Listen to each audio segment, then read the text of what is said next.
And then partnerships, right? Oh, Is okay. key, right? Partnerships. Okay. So, what do you want to know about partnerships? Partnerships are like amazing. Yeah, it's funny just because I mean I've only been doing what I'm doing for a couple of years here, but I've just found that I never would have thought that that would be a thing, like Oh, collaborating with other people. And that's just how they've right. just happened and fallen on my lap. And I've just found that I know that it's a valuable thing as long as it's with the right people. Yeah. So, okay. So let's talk about a few. So there's a saying that says your network is your net worth.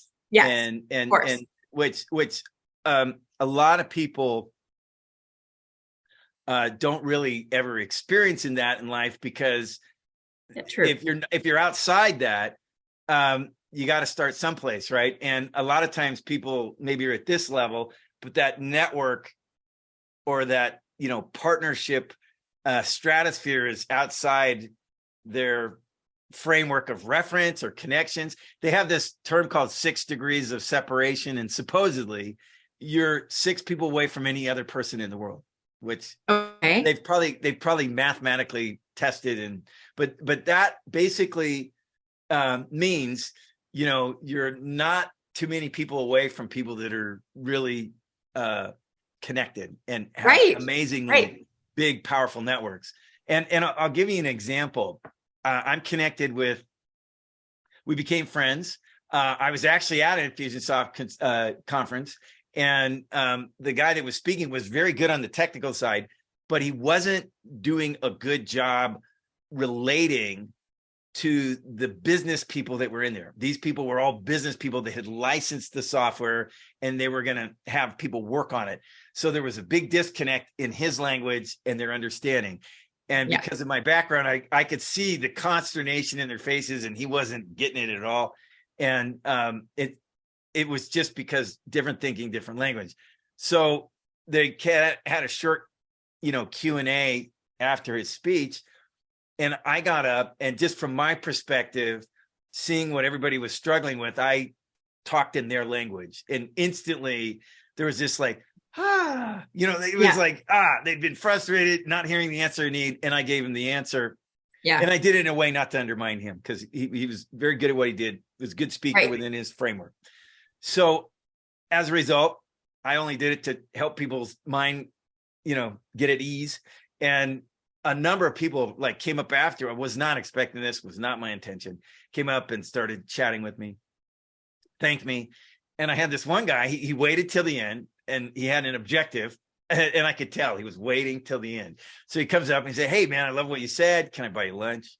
I said, "Yeah, absolutely." So this was like, I think we were there a total of 3 days. This was the first day, something like that. But he ended up buying me, lunch, dinner, breakfast, lunch, dinner, something like that. So I got like 5 Nice. free meals. And I have a joke. I say, "Hey, if you're buying food, I'll talk all I want, or all Yeah, you want. really. I'll tell you whatever you want, if you're buying meals."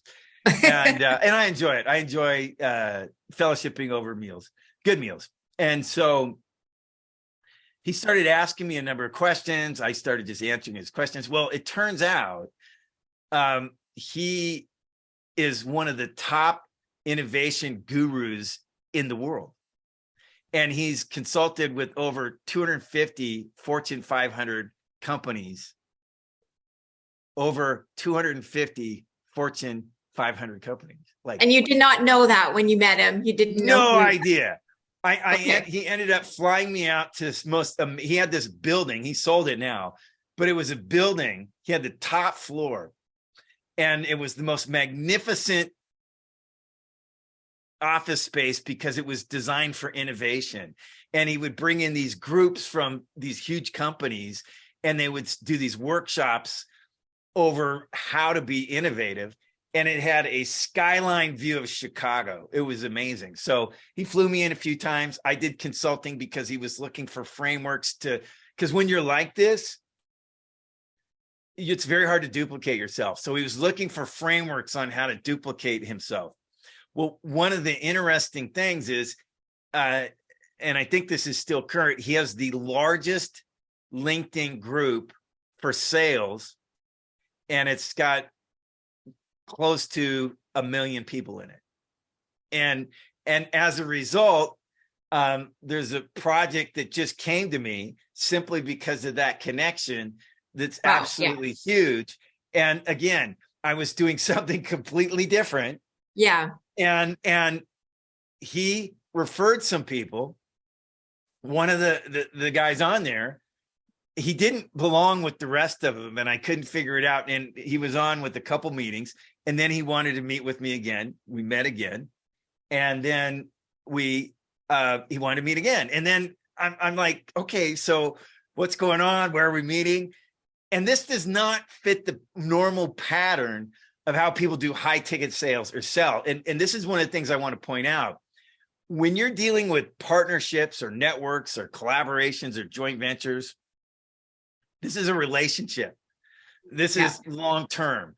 This is a whole, you're not pitching stuff, right? No. It's a whole different world. It's a world I love. It's a world I'm actually really good at. But when I was younger, I did not recognize the difference. So I would go and stay in sales mode. And I'm pretty sure I blew some really big opportunities because of this is when I was younger, in my 20s. I'm 60 now, because I did not know or understand the difference. So they were attracted to me because of, my personality, my energy, my abilities, whatever. And I did not shift because I wasn't aware it was so different. Yeah. And it's immensely different. And you have to be aware of the difference. That's number one. Number two is, in that difference, you have to realize this is a long-term thing. And it might be talking in terms of months or years before something happens. Right. I had a situation a number of years ago that I met somebody, the timing wasn't right. We stayed connected. And keep in mind, this is because we connected. It wasn't a manufactured thing. And then over a year's time, another project came together. This time he was interested, and that went on to do significantly well, like made quite a bit of money, 7 figures. And it was never the pivot point of how we started, right? Yeah. And this is, people in this realm, they do business because of, they like you, they trust you, and they see mutual benefit of collaborating. So I did not come up with this saying, but I love it. And this is really the antithesis of a lot of business and a lot of selling. And that is, a good deal is mutually advantageous. And so these are not like you're negotiating for a commodity. This is not like you're negotiating for real estate, piece of property, and you're trying to get the best deal, right? Because it's a business transaction and you're going to monetize it afterwards. These are things that when you're working together, you got to both be excited and they got to work out. And if you don't recognize that at the front end, if one person is, greedy, if one person is trying to get leverage, that is not the kind of partnership, joint venture, mutual collaboration that works in the long term, because the other person's going to feel, taken advantage of eventually, and they're going to go. So one of the things that when I'm in this, and I'll ask this question. So what does a good deal look like to you? I want to know what it looks like to them. It really catches them off guard, because a lot of times people are expecting you to like grind them down. So you want to know what is a good deal. And a lot of times they have to think about it, because they're not even thinking in that terms. They're not expecting that. Right. They're usually looking at your side first, thinking, you're going to make all these demands and everything like that. The other thing is, if there's two sides to this. If a mutual beneficially deal, collaboration is in the works, you have to look at what each party brings to the table. I'll give you a case in point. So this project that I have that I'm working on now, and about it, I'll keep it generic, but he created a framework for being more creative and inventive. And it was a result of an experience he had that's basically a lost art on how to use your mind. And it's based on how you are literally created, wired, designed to be creative and inventive, but people do not know how to access it, right? It would be like if you had a computer and you had a program on there and you didn't know the program was there and you didn't know where to click it, but once you did, you had access to the program. It's that kind of thing. So he's got this framework of showing people how to do this. So he stumbled into it when he had a mentor, when he was in his early 20s, explain it to him. And he's been in Silicon Valley. So we have an understanding that Silicon Valley is very innovative, very creative. It is the genesis of a lot of tech. And imagine the pressure. Imagine this. So you have to be creative and inventive on demand all the time, or you're going to get melted, right? And if you don't, you're gone, right? So imagine how you have to operate. So he was under a really stressful situation, and he remembered what his mentor had told him earlier, and he applied it, and it gave him exactly what he needed. So then he went on, he started studying the most creative, inventive people throughout history. Yeah. Da Vinci to Tesla, you name it. And he identified this framework. Then he took this framework, and out of it, he came up with 9 different inventions, 10 innovations for his industry, and over $5.5 billion of trackable revenue to the projects that he's worked on. Okay, that's huge, right? And that's from somebody that taught himself a framework that anybody can learn.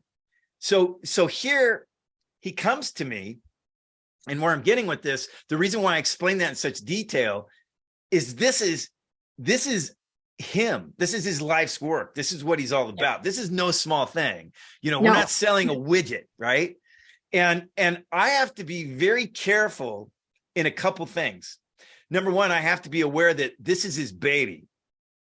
And I have to treat it as such. This is not a commodity. And a lot of times when you're in collaborations and partnerships, the guys that are marketing or selling, they are not aware of that huge nuance.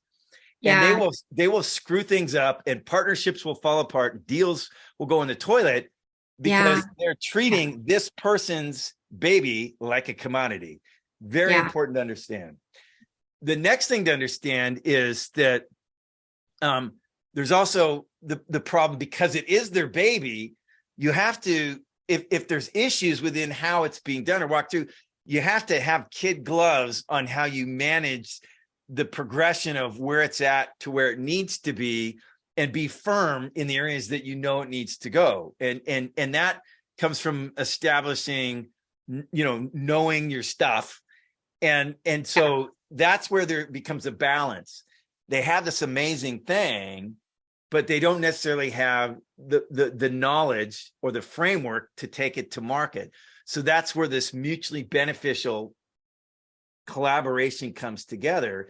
And the other thing, when somebody has this thing that's been birthed out of their experiences in their life, and now they have a passion about taking it to the world, you can never discount the value of what they bring to the table, but you can also not let them overvalue it in terms of dominating the deal, because they may have that special thing, but there's still a lot to take it to market. There's still a lot to sell it. There's still a lot to make it happen. And so there has to be that balance. And that's where that comes from, mucking it up a few times. Everybody gets good by screwing it up a few times, a lot of times, whatever, and realizing those are nuances that make it happen. I wanted to give that because I think that's a really good thing. But so as a result of that referral network thing, my background, his background, we're now putting together this project, and it's going to be transformational. Like, I'm overseeing their sales, and I want to point out something else, because this will help people understand something. Right now, all the buzz is about AI, right? In business, sales, marketing. I mean, like, it is dominating everything, right? Yeah. So what what does that mean? What do you think that means on a marketing side if you wanted to take advantage of that? I'm going to teach you something. I'm going to teach you something that is like really, really powerful. What is the advantage of that? If you're a small player, medium-sized player, there's millions, hundreds of millions of people all over this stuff. There's players that are way ahead of it, way smarter than you. Companies, hundreds of millions, billions of dollars into the game. How do you take advantage of that? What's the big problem that's now happened because everybody's into it? Well, it's just the market is flooded, and then you worry that, well, I don't know if I really agree with myself saying this, but you worry that the market is just going to jump on it, and then maybe they'll just get bored with it, and it'll be like FOMO, and then they're done. But I don't think that's true, though. Well, there's an aspect of that, and I'll explain it from a sales and marketing side. So I was doing a consulting project in 2015, and I was helping advise on a software development system. And my perspective was, it was moving in the direction of being a Me Too thing. It would be like if I tried to create a ClickFunnels type software app right now, what's the point, right? It's like it's already there. They dominate the market. Okay. You don't get a lot of traction when you're trying to just be a Me Too. You get crumbs. And so I started hearing terms. This is in 2015. It's like 8 years ago, like AI. And I'm talking about sales specific, not robots or anything like that. AI, machine learning, big data. Now, big data has been around forever, but I was starting to hear it be in the sense that it was more accessible for a guy like me, the smaller, medium-sized players, because of technology making it more accessible. So then social listening and personality profiling. So there was 5 elements. And I studied this for a year. And out of this, I got an idea for a software system. And so when I finished up this consulting project, I had my old lead programmer. I did a wireframe. He did and then we did a prototype, and then a beta. And so this was, I started doing this 2016, 2017, that kind of range, 18. I'm not good on years. My wife keeps track on years. So I get lost in my work and I lose track of days, times. And so everybody that saw it was just blown away. But the problem was I was too ahead of the curve, which can be an issue. And there was problems with data streams coming in. Price points were wildly fluctuating. So I didn't know how to do my subscription model. People were raising money. Prices were 8xing. They decided this API wasn't part of their business model. They shut it down. And it was like, I can't do it because my model was dependent on data. It would be like right now, if OpenAI ChatGPT 3 was the only type of chat AI platform out there, and you built a complete software system around it, and then they stopped it, you'd be screwed. And so I was like going, okay, this isn't going to work. So I paused it. But what that did is it gave me kind of a future forward thinking of where this was going. So now, ChatGPT has been in development for a while, and started out as a nonprofit. Then they started a profit division, but ChatGPT 3 is what got everybody's attention a few months ago. Explosive. And most people really knew nothing about AI up till then. Their idea of AI was really rudimentary. So like in 2 to 3 months, all of a sudden we've got all these AI experts. Not to say there's some people that haven't been ahead of it. They have, but their understanding of it is very rudimentary in the sense of what it can really do. Just the fact that you can type in some words and recreate an email or a blog post or write a description and give you some piece of art is really rudimentary. Where I was looking at it, first of all, where it's going to go. This is, I saw a graph a little while ago. This is ChatGPT 3. Okay. This is ChatGPT 4. Okay. Okay. We have no idea what ChatGPT is going to do. You're scaring me here. I'm a copywriter. I'll give you a scary example. A friend of mine shared this with me. So I didn't verify it, but he's pretty knowledgeable in the space. But he said a few years back, Facebook had a project where they were having AI do their programming. And what happened is it started taking on a life of its own, not like having consciousness, but it started rewriting itself to be better code, tighter, smaller, higher speed than the programmers could even understand. And they didn't understand what was being developed. They shut it down. This is why Elon Musk has been warning people about AI for a number of years. He was actually part of OpenAI, which ChatGPT came out of. Yeah. When it was a nonprofit, and then he left it before it started becoming a profit entity. And he's been and even though I would classify Elon Musk in the transhumanist category. Some people believe he purchased Twitter to mine conversations to fuel the AI behind Neuralink, the devices you can jack into your brain and make things happen and all kinds of stuff. So there's some crazy stuff. He's a very forward-thinking individual, but I think he's also hyper aware of the dangers of AI. And I try to look at things pragmatically. When I was younger, I was very idealistic and in a Pollyanna sense. And I always looked at things always just on the good side. And I've learned over time that that's not a good thing. You can run into a lot of problems that way. Just my personality was naturally optimistic. Everything's a win. Everything's 100%. Everything's going to work out. Right. A hope for the best, plan for the worst. Good life policy. So, he's warning the world. I saw an announcement where he's talking about potentially starting his own AI is kind of being a counter to what's going on. Now, ChatGPT's got all the buzz right now. Yeah. But you got Google coming out, you got Amazon, you got a lot of money being thrown at this big time. Let me tell you how much buzz there is. I had somebody at my gym say, "Hey, Brett, I know you're in AI. I've got a guy that grows weed that's looking into investing into AI." Okay, that's that's when it gets crazy, is because everybody just wants to throw money at something they don't even understand, right? Yeah. And that's my point. So where's all this going? Well, I'm tying this all together. So remember, relationships, network, partnerships. So he comes to me with this framework for being creative and inventive, and you have AI exploding. Well, what happens when you have something totally saturate the market like it is now? It becomes white noise. Like we don't even hear it.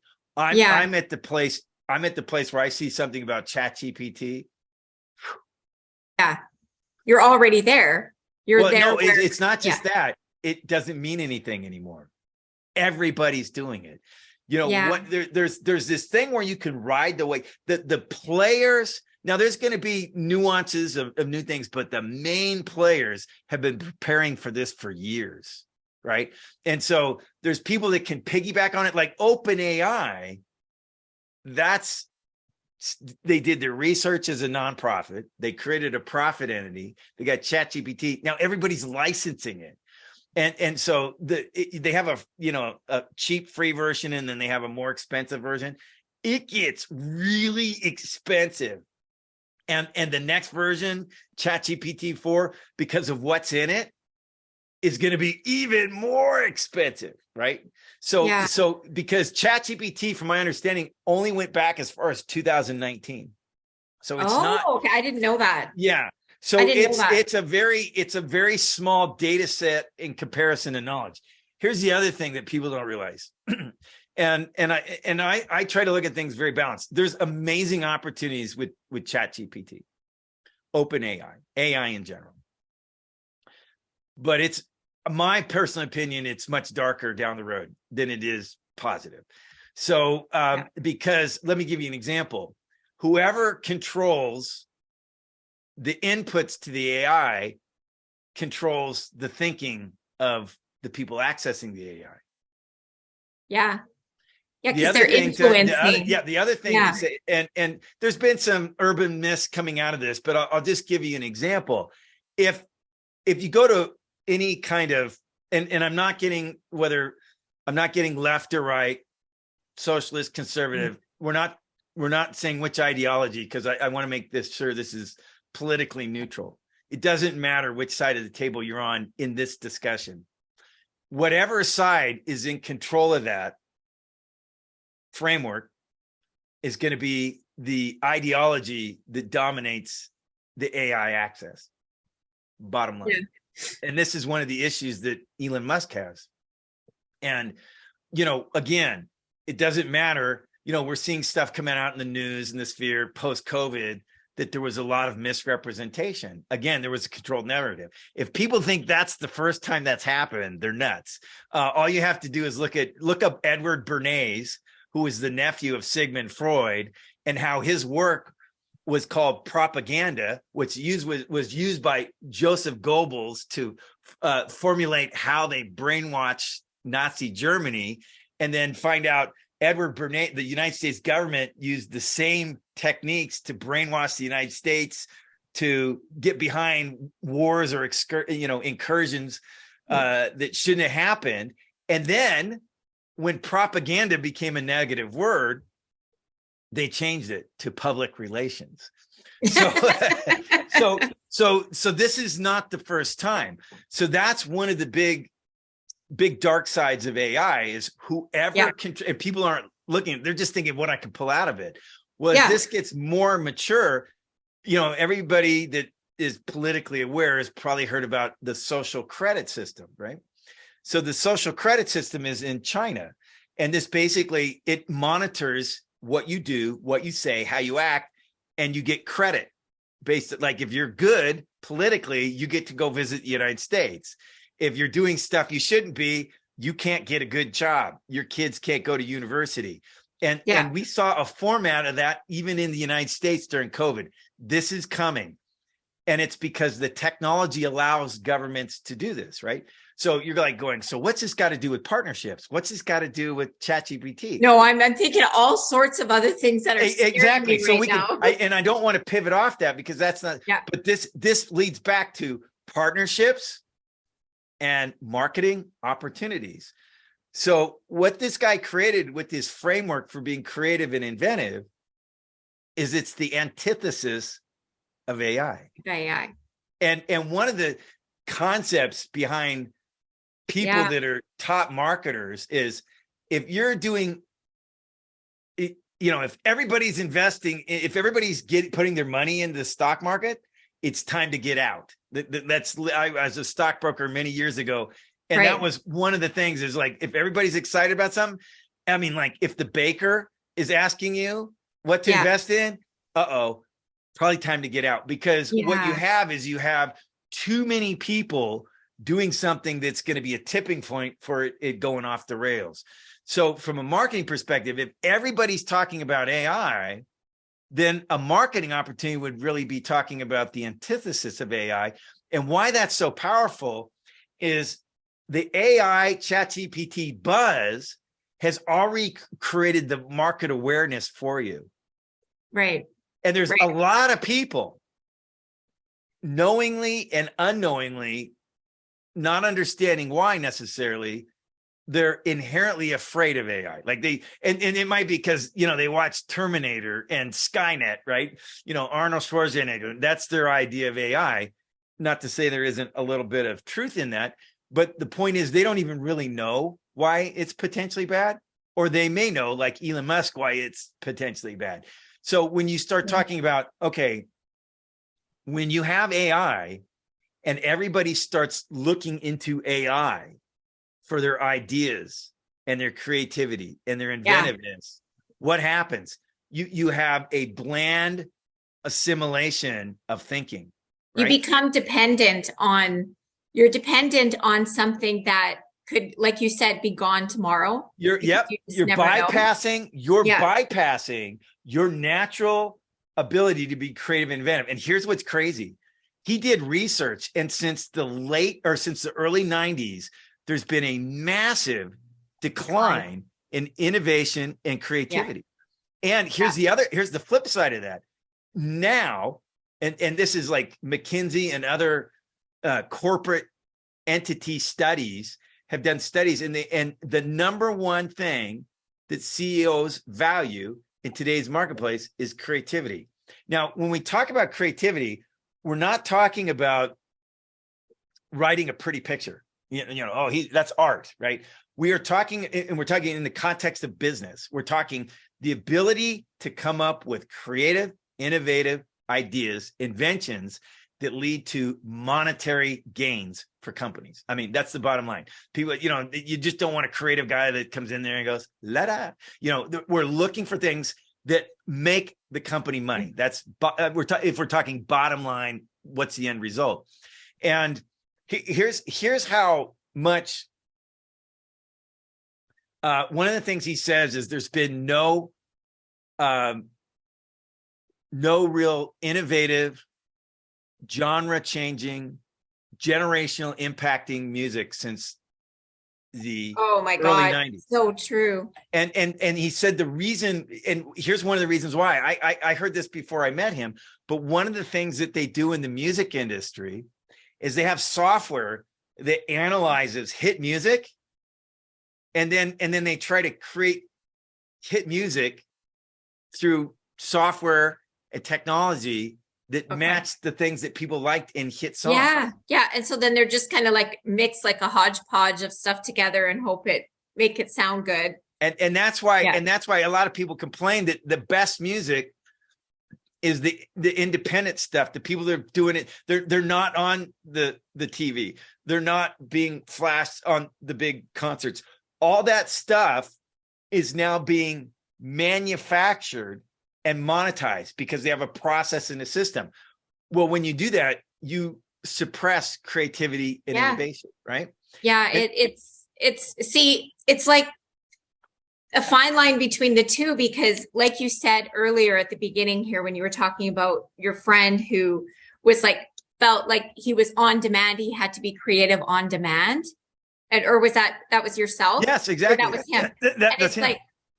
This is them just trying to streamline it and speed up the process, but they don't realize that all those steps that are missed are the whole gaining the knowledge aspect. I guess you could say. Hard to explain what I'm trying to say here, but well, they don't. You're absolutely right, because they don't think in these terms.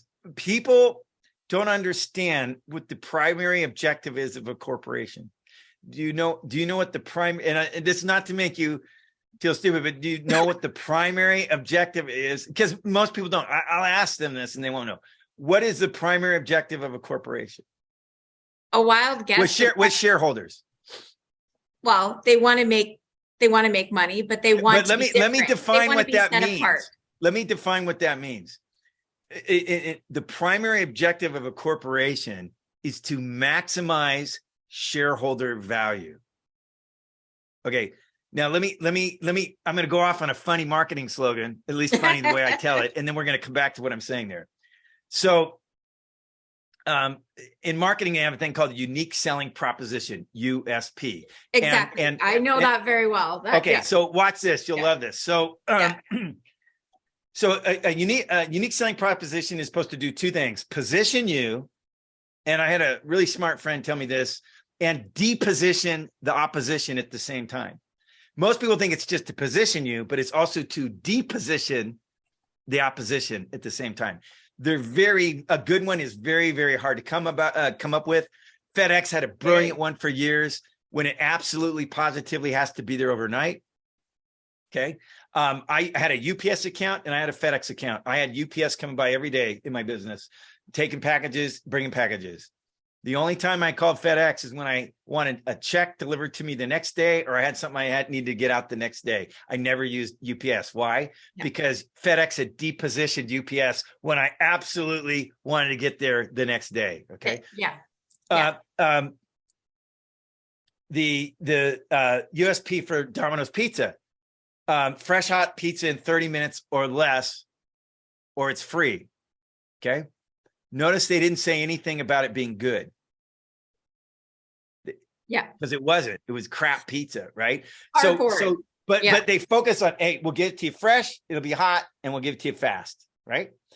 or we'll give you free. I mean, who can resist that offer? I mean, it was so good. People would literally try to dodge the delivery driver so they could get free pizza. They had to stop it because they got sued because pizza delivery drivers got in accidents trying to get their pizza on time. But That's called growth mindset right there.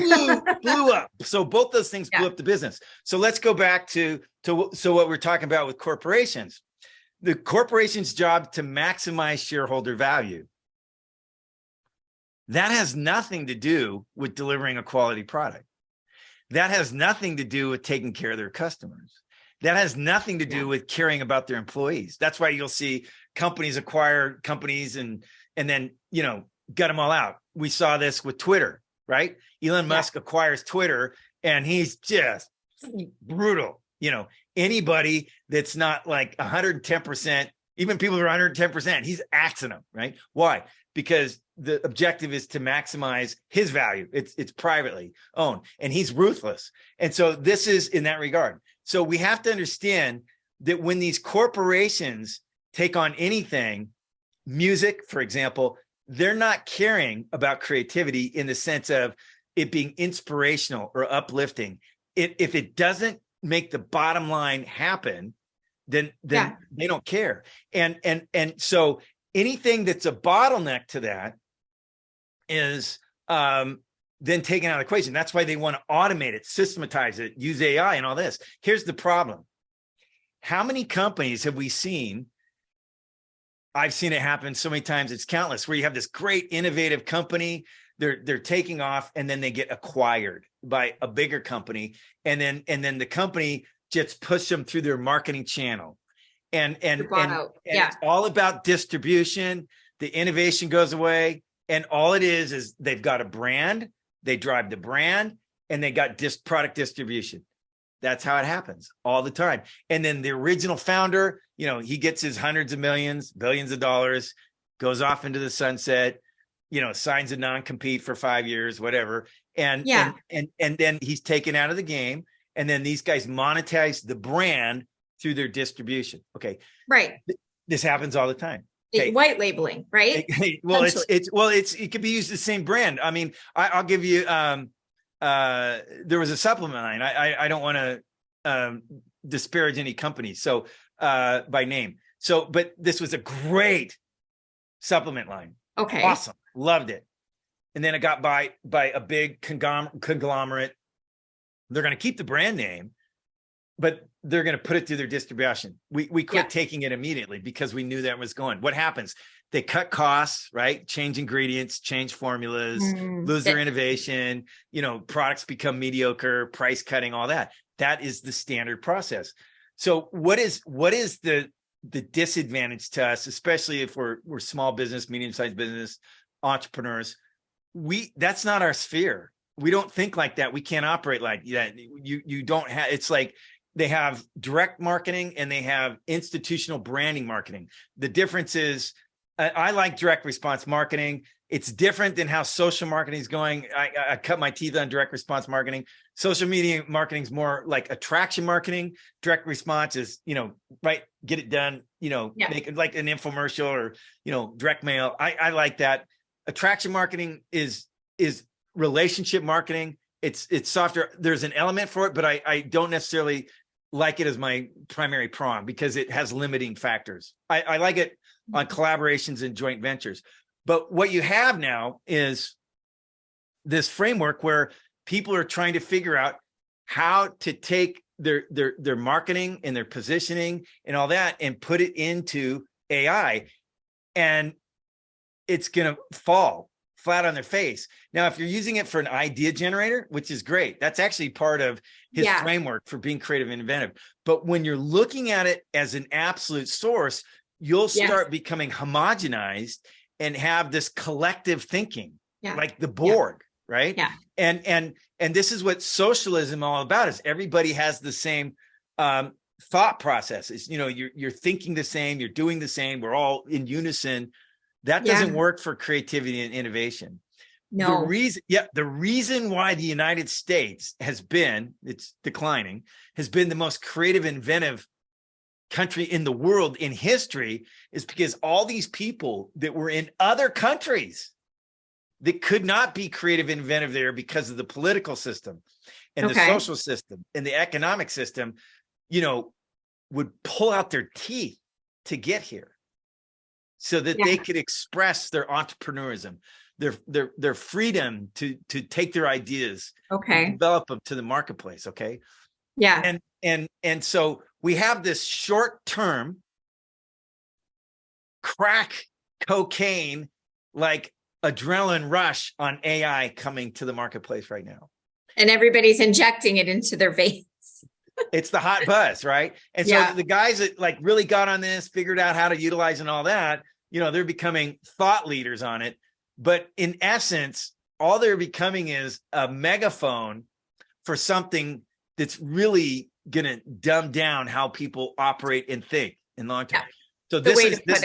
Yeah. So let's take this back to what I was talking about in the terms of the antithesis of AI. So not only is there an opportunity to come to something that is the polar opposite of AI, because AI has laid the groundwork from the buzz, and already is there something intuitively in people knowing, I think there's something wrong with this, whether they know what it is or not. Yeah. There's going to be those people that realize that they are going to have to up their game. They're going to have to be operating at a level that they've never had to. Like I was talking about, this guy was in Silicon Valley. You got to be creative, inventive, on demand. If you don't think AI puts pressure on you to be operating at a higher, different level than AI, you don't understand what's happening here. Because all things end. Yeah. Well, it's not just that. It's AI. It's like this. If I have a music generating machine that's pumping out music, you know, hits, one hit a week, right? And they're not necessarily hits. People have just been brainwashed to think that's good music. Hits in the sense of monetization for the companies. You know, there's a reason why record sales and album sales are down. It's because, you know, the big money now is in the concerts. That's the big money. And the paraphernalia. Because it's a live performance. Yeah, where they can really express themselves and do things creatively, inventively. Exactly. Okay? And so the music is just, you know, the recorded stuff's the bait to get them there. But it's the people that can really put on a live show. That's where the money's made. All right. Yeah. Exactly. And that's where the artists really get to express themselves. So we have this place now where there's people globally that are going to be intuitively knowing, I got to up my game. How do I do that? How do I compete with AI? How can I be more inventive? How can I be more creative? How can I think differently? Think of it like this. Most people have seen Star Wars. I actually talked to somebody the other day and they'd never seen the Star Wars. And I was like, what? So I watched the first one when I was like 15 and that's old enough. So it was in the 70s, right? and I was like, wow, that's the most amazing thing. And so, but with Star Wars, what you have is this idea of something in the future that may or may not happen, right? People aggregate, you know, they like, oh, that's possible. So they get really excited. But in the movie, they had droids. They had the CP3. He was a protocol droid, and then R2D2. R2D2. R2D2. He was like a data droid, right? So one was like, we're going to get information whenever we need information or access to systems, and then the other one was a protocol, like speak a bajillion languages, you know, advise you on how to handle things, that kind of thing, right? Okay. So now think about this. Even though the droids had all the information and they had access to the information, just like ChatGPT, the question was, what do you ask it or tell it in order to get what you want, right? Yeah. So we have to be aware that there's a higher level that we now have to go to, because AI, ChatGPT, those types of things need to become our servants, right? Exactly. But you have to, in order to do that, you need to have a higher level of thinking. You can't just be going like, okay, you know, asking a prompt and do that. Anybody can do that. Anybody can just be asking questions. Yeah. There's got to be a higher level of innovation and creative thinking that goes beyond that. And that's what we're talking about here. And so being able to think at a level like that most people don't realize that you're actually wired to do that. I mean, how did AI get created in the first place? From this higher level of thinking. Right. So we have to realize that this has forced us to learn how to operate at this highest level by how your brain, your mind, your spirit, however you want to look at it, has been designed or created or wired, depending on your religious, bent, accidentally assembled, how it's naturally there, meaning it's already there. And so you have the greatest inventors and thinkers and creators throughout history have figured out this format. They already have the roadmap. It's literally a roadmap. And so the difference is knowing that it's a roadmap, understanding the process of the roadmap, and being able to do it on demand. And this is literally the next evolution of humanity. Is people are now having, computers were one thing, right? So it used to be, when I started using the internet and doing internet-based remote selling in the late 90s, I would tell people, if you don't know how to use a computer, you're illiterate. You can't even. That was in the 90s. Yeah, in the late 90s, I said, okay. So now with AI, okay. Yeah. If you do not learn how to activate your brain for creative and inventive thinking, you're going to be a second-class citizen. You're going to be basically looked at as an imbecile, and you're going to have this technocracy where people are operating at this much higher level. So we've had all these ages throughout history, the Iron Age, the Bronze Age, the Agricultural Age, the Industrial Age, the Information Age. And a lot of people that aren't, following this transformation of our entire way we think and operate, they see it coming, but they don't realize we're in the knowledge age right now, right?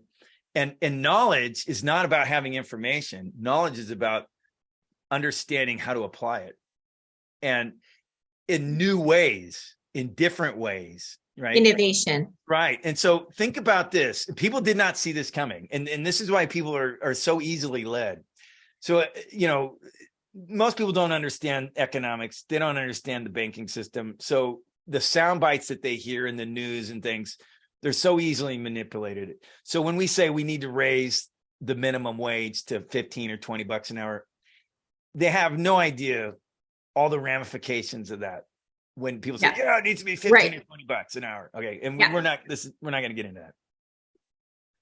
The problem is, let's say I'm a fast food restaurant, and let's say the minimum wage goes to 20 bucks. Well, fast food is designed to be one thing, cheap. It ain't designed to be good. They make it good enough that you'll keep going back. But the bottom line with fast food is we're going to make it as cheap as possible. And if you don't think that's the truth, go eat a Taco Bell bean burrito. Ugh. So, but because of that, there's only so much margin, right?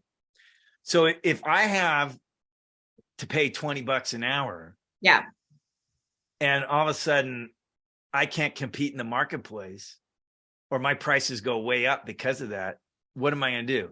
I'm either going to lay off people, or I'm going to figure out a way to cut costs.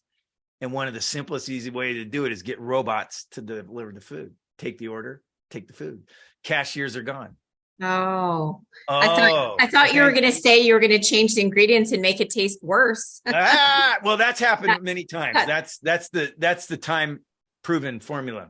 So, and that's what's happened. Fast food when I was a kid was actually pretty decent. Fast food now is absolutely disgusting poison.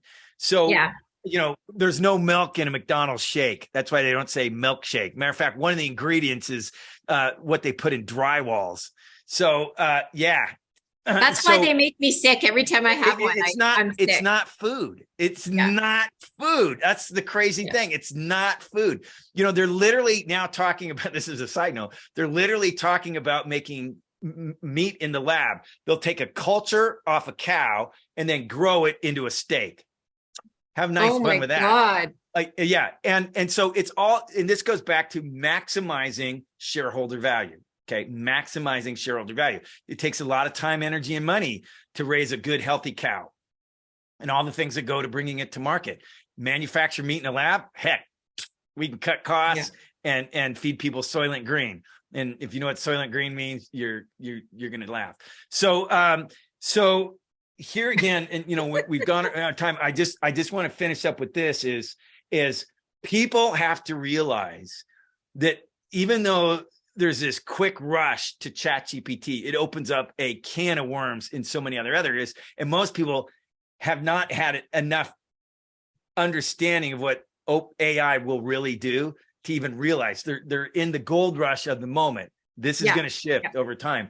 And so the challenge for all of us is, what are you going to do to be the guy that tells the droid, and knowing how to operate creatively and inventively to have the droid either access for you or to be thinking beyond what the droid is even capable of. And we have so many world problems.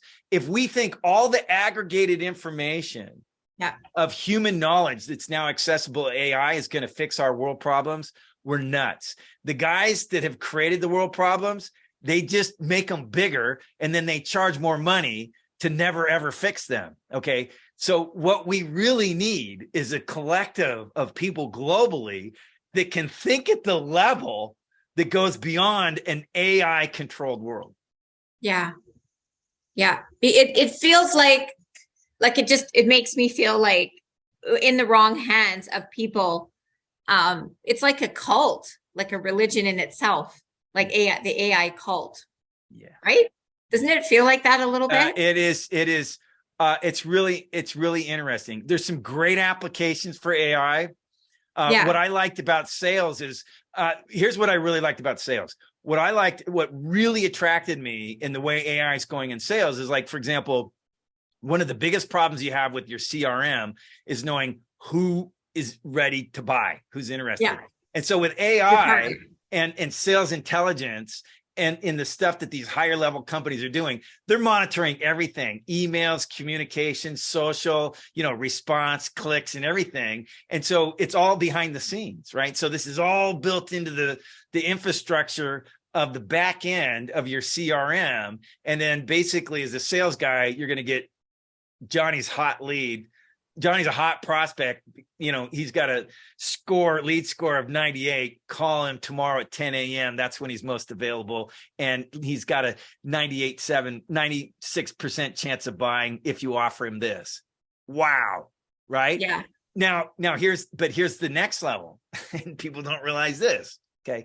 You're going to have AI sellers selling to AI buyers. And a lot of the lower and mid-level sales positions will go bye-bye.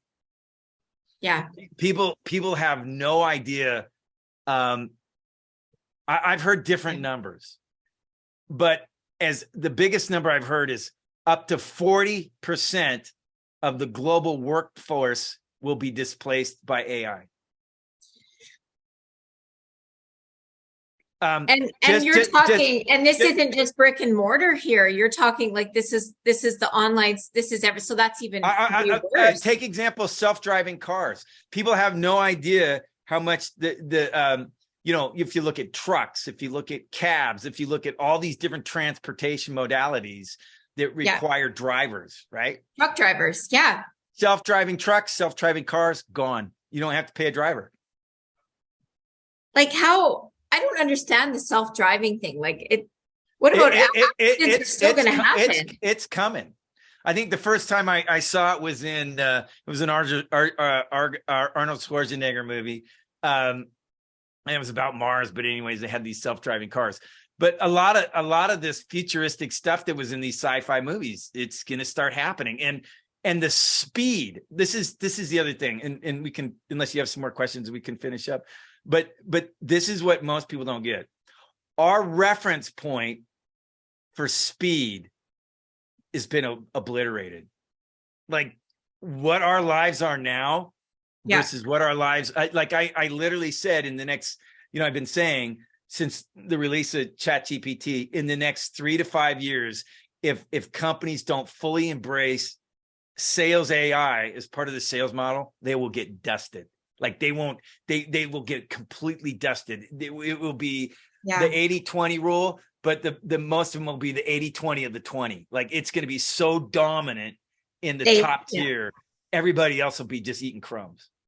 And that's the crazy, and that's just my perspective from sales. There's other realms I have no clue about how that will affect them, but it will affect them. And so we need to take a very long strategic look of who we are as individuals, where we want to be, what's happening right now, and where the future is going. And I'll finish with this one thought.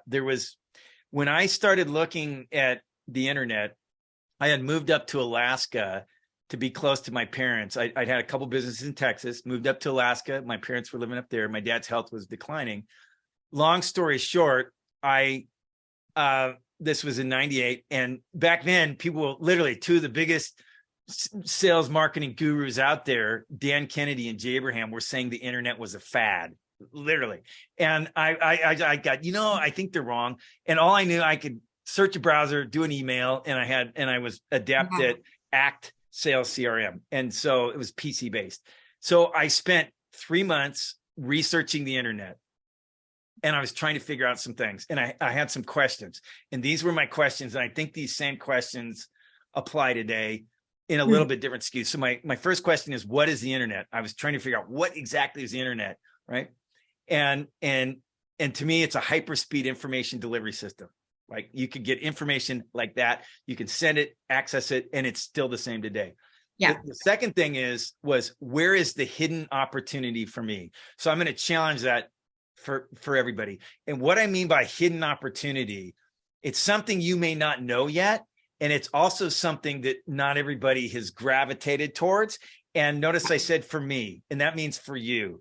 You have to find exactly what it is for you. What's for me is not for you. What's for you is not for me. It's very individualized. So you got to be careful of all these gurus telling you what it is. And this is where that creative, inventive thinking came in. And I actually found out, talking to this guy, there was so many things of what I did to end up becoming a pioneer in remote selling that fit his framework. I just didn't realize it. I didn't realize. Oh, really? I was following his framework. I didn't realize it was on demand. I didn't realize I could do it anytime. Right. And literally I became one of the top people in the world following a lot of elements, not all of them, but a lot of elements as a framework.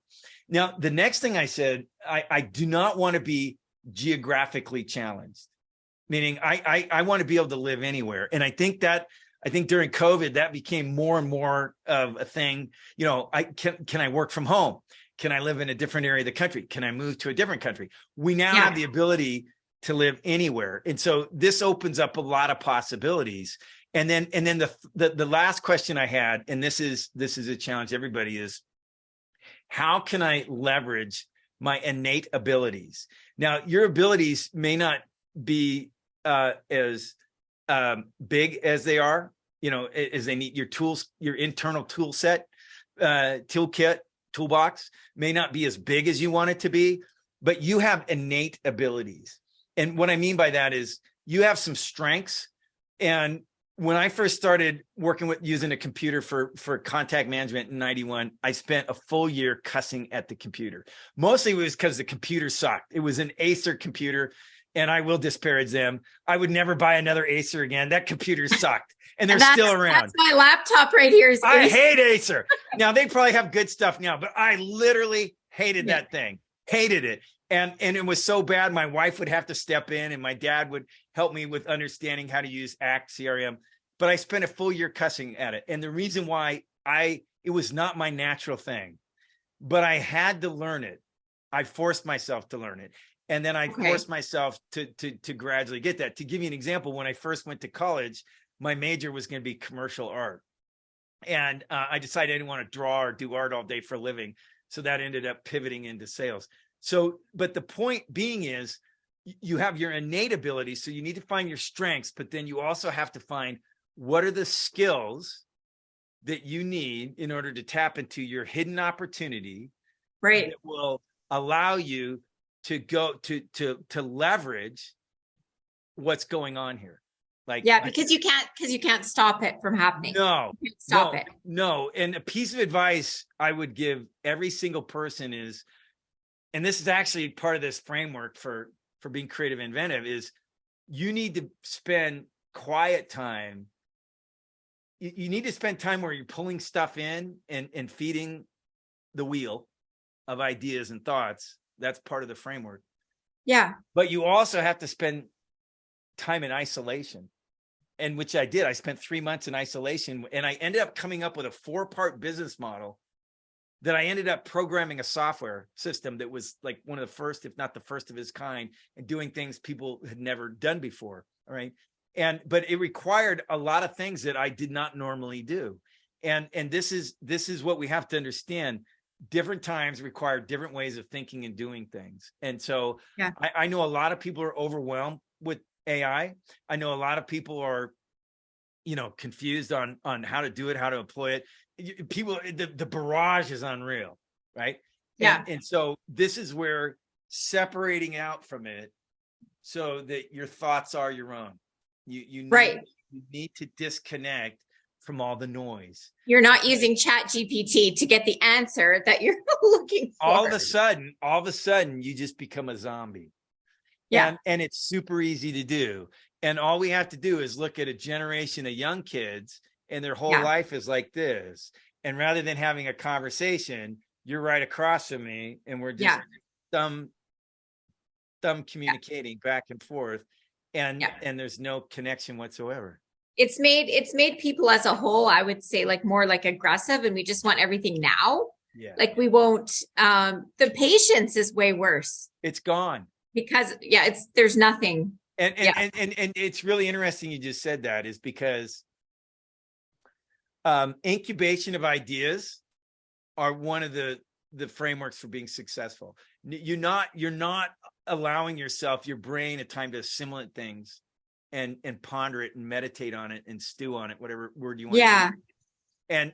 And that has to generate inside you. And that is internal. That's not something you can pull out of a bot or a device. And it's so easy from the start of your day when you hit a device to the end of your day when you're on your device right before you get go to sleep. If you're not aware of it, you'll be completely consumed. Matter of fact, we do have to finish this up. So, and he just wrote this series and he sent it to me, and it's called Become Distraction Proof. And it's a 7-part series. He's just giving it away free. And awesome. I went through it and I was blown away. And I was blown away for 2 reasons. Number one, it's so spot on. And the advice he has in every single, he's got a little email, and then, you can call it post or content or whatever. And then there's going to be accompanying PDF and an audio file. But as I was going through it, I was blown away of how well it was written, how concise it was, and how it was spot on about becoming distraction proof. And I've already started implementing some of the things and noticing a huge difference. Really? Awesome. I want to see that. Yeah, for sure. Everybody, as a matter of fact, I'll send you over a copy. Okay. And it's not in the final version, but I'll send you over where it's at just so you can look at it. It will blow you away, and you'll start going, holy cow. And you'll be able to pick things right away that you can start deploying, and you'll notice a difference in a day. And I recommend that it's not something you just read once, that you commit to it, because becoming distraction proof is going to be the genesis of what you need to operate at the high level in order to compete with AI and operate in a world that's being true, because it's all productivity, and we're really struggling with productivity right now. Absolutely. And all the metrics are showing it go down and down because of the distractions and interruptions and disruptions.